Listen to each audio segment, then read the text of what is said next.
It's so sad, isn't it? Poor people can't even take a day off work. It's hard to look at someone so shabby.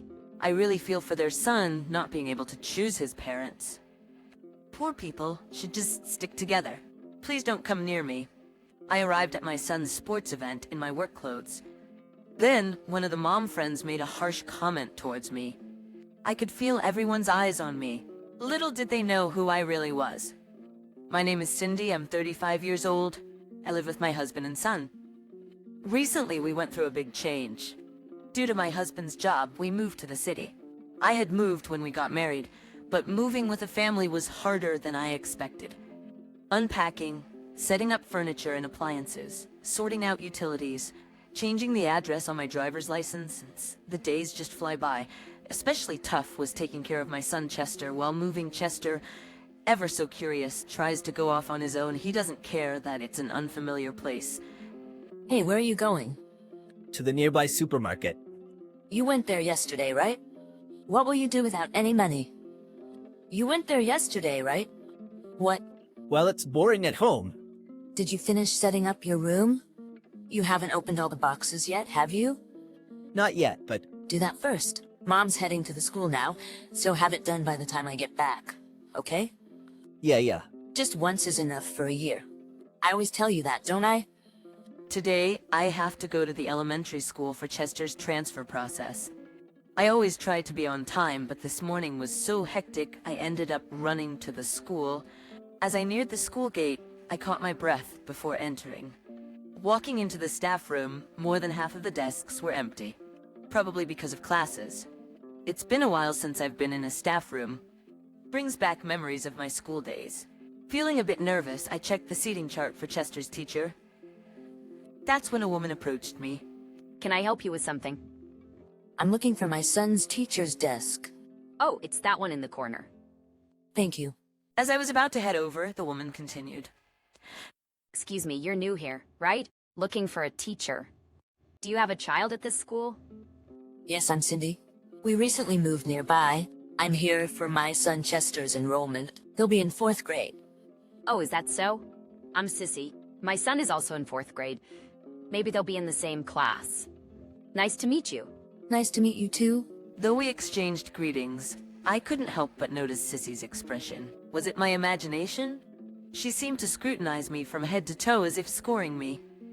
Was there something on my clothes? Or stray gray hair, perhaps? Then Sissy spoke up. By the way, did you buy that outfit at a dollar store? This? No, it's not from there. Wearing that to school, it's pitiful for your son, Chester, isn't it?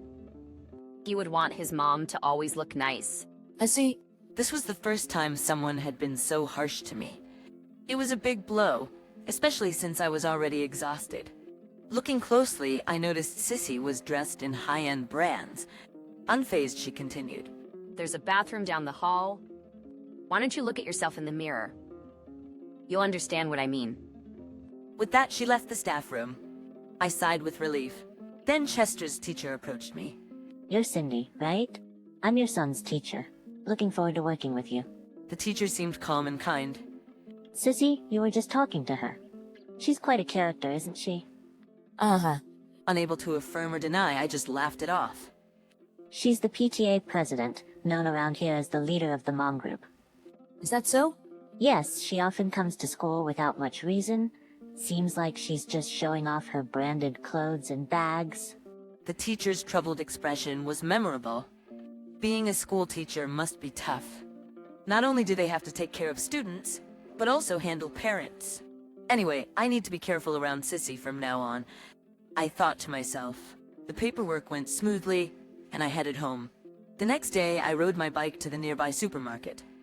Eggs were on sale today. As I parked my bike, I unfortunately spotted Sissy getting out of a taxi. I quickly looked away, but it was too late. Sissy briskly approached me. Oh, isn't that Cindy? Hello. Thank you for yesterday. She was dressed head to toe in brand names again today. Without intending, I wore the same outfit as yesterday.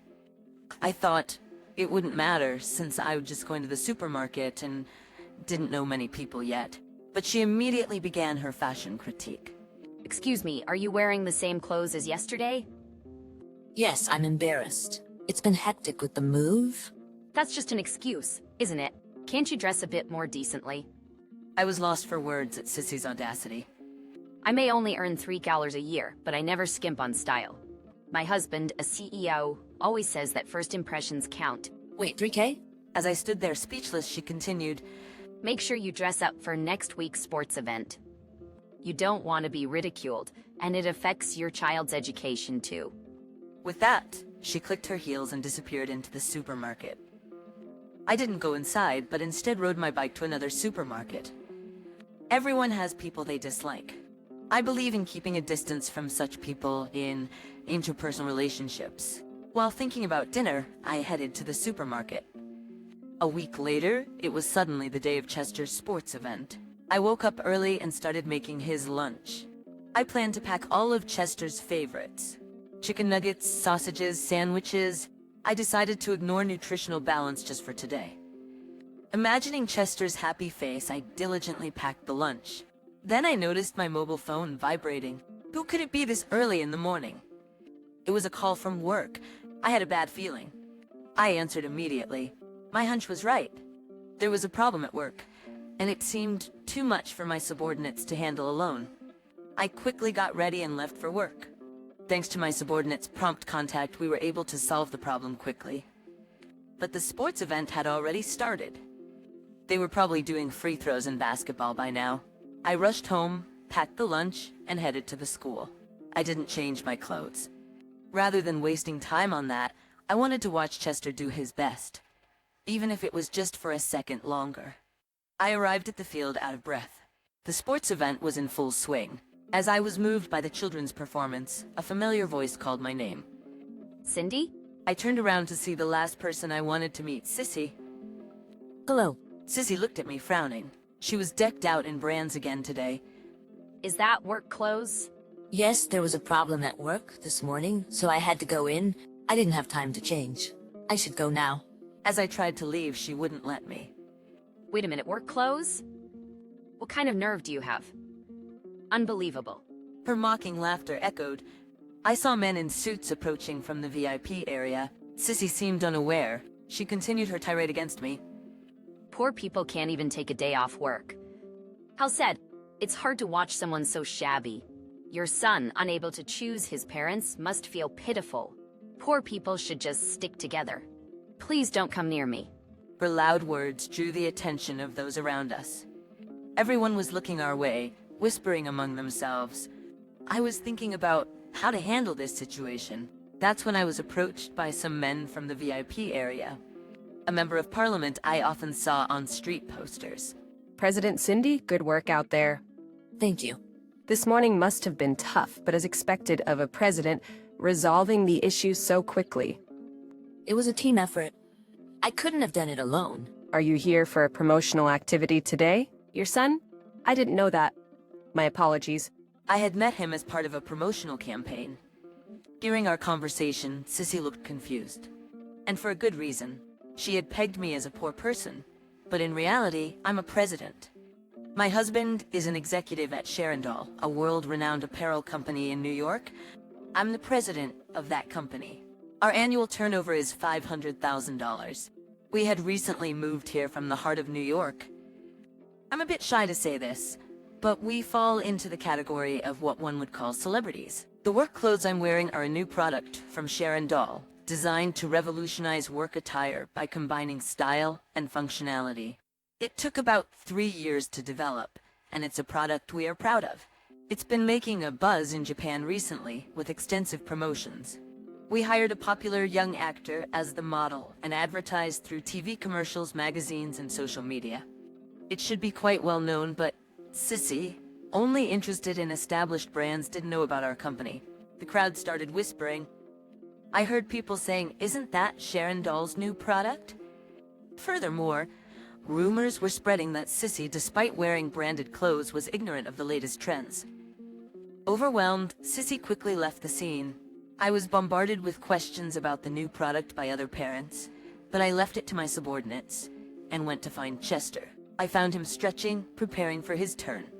"Chester, do your best," I shouted, making sure my voice wasn't drowned out by the surrounding noise. Luckily, Chester noticed and waved back. I managed to see his goal kick.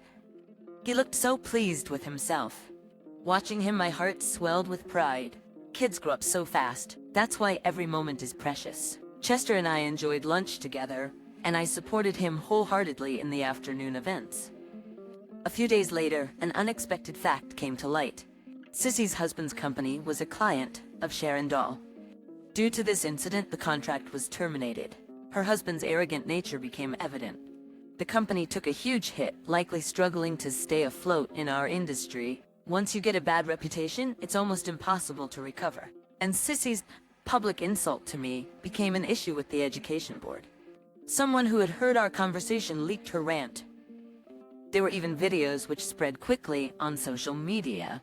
Though the faces were blurred, it was obviously Sissy and me. I tried to have it removed multiple times, but as soon as one was deleted, another appeared. I grew tired of this endless cycle. It's a true digital tattoo. Because of that video, Sissy's family lost their place in both the school and the community. They stopped attending school events and eventually moved away. Sissy's family moved away late at night, almost like they were fleeing. I later learned that Sissy hadn't only been targeting me. Apparently, she often made snide remarks to other parents who didn't wear brand name clothes. She didn't just impose her tastes on others, she also denigrated their characters. The school and other parents had been filing complaints against her. Unintentionally, we all ended up being thanked for driving the Sissy family away. Thanks to an offer from the school and support from the community, I'm now serving as a fashion advisor for parents and children. I'm thrilled to be able to use my experience and knowledge. Above all, it's great to have the chance to become closer with Chester's friends and their parents. Today I'm hosting a session on winter outfit coordination at the local community center. I have prepared thoroughly. Though it's not my main job, I am eager to enhance my experience. As I was eating breakfast, I noticed Chester staring at me. What's up? You been looking at Mom? Mom, you've been really cool lately. Really? What brought this on?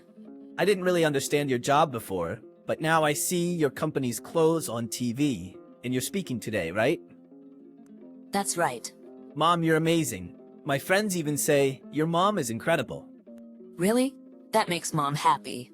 Balancing parenting and work is truly challenging.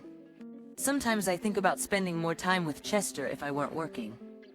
But Chester seems to understand something from watching me work.